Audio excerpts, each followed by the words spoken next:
নমস্কার, প্রান্তিক গাইডে সবাইকে শুভেচ্ছা অভিনন্দন। আজ আমি নিয়ে এসেছি কলকাতা বিশ্ববিদ্যালয় BA third semester history general বা এমডিসি হিস্ট্রি সিসি 3 পেপারের সাজেশান। 2026 সালে যারা ফাইনাল এক্সাম দিচ্ছ তাদের জন্য এমডিসি হিস্ট্রি সিসি 3 বা হিস্ট্রি জেনারেল সিসি 3 পেপারের সাজেশান। আমি যেগুলো দিচ্ছি শুধুমাত্র সেগুলোই করে যাও, এর বাইরে আর অতিরিক্ত কিছু করার দরকার নেই।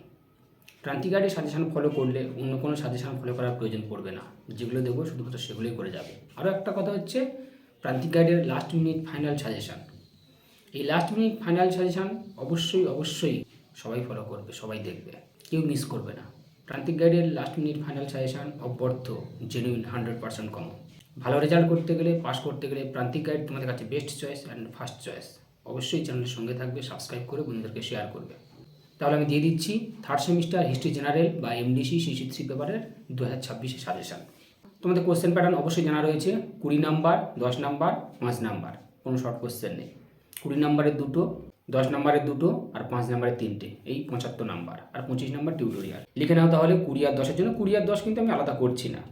অশোকের ধর্মের প্রকৃতি আলোচনা করো। অশোকের ধর্মের প্রকৃতি আলোচনা করো। গুপ্ত যুগকে সুবর্ণযুগ বলা হয় কেন, সে সম্পর্কে আলোচনা করো। মৌর্য সাম্রাজ্যের বা প্রশাসনের বৈশিষ্ট্যগুলি আলোচনা করো এবং এর সঙ্গে মৌর্য সাম্রাজ্যের পতনের কারণ অবশ্যই করতে হবে। ওটা অনেক সময় 5-এ আসে, 10-এও আসে।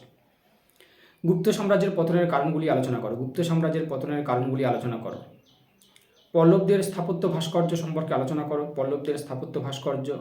সমুদ্রগুপ্তের কৃতিত্ব আলোচনা করো। সামন্ততন্ত্রের মূল বৈশিষ্ট্যগুলো কী কী? প্রাচীন ভারতে কি সামন্ততন্ত্রের উদ্ভব হয়েছিল? সামন্ততন্ত্রের মূল বৈশিষ্ট্যগুলো কী কী? প্রাচীন ভারতে কি সামন্ততন্ত্রের উদ্ভব হয়েছিল? পরের প্রশ্ন হচ্ছে, প্রাচীন ভারতে নারীর অবস্থান। প্রাচীন ভারতে নারীর অবস্থান আলোচনা করো। দ্বিতীয় চন্দ্রগুপ্তের জীবনী বা কার্যাবলী।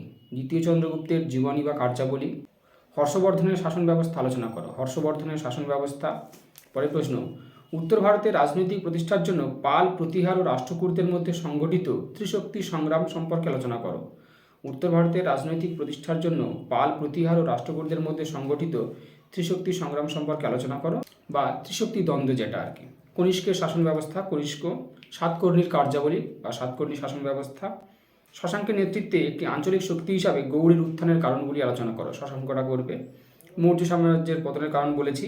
দ্বিতীয় নগরায়নের মূল বৈশিষ্ট্যগুলো কী কী তা আলোচনা করো। দ্বিতীয় নগরায়নের মূল বৈশিষ্ট্য। তাহলে 20 আর 10 দিলাম। এইবারে আমি দেব 5-এর জন্য।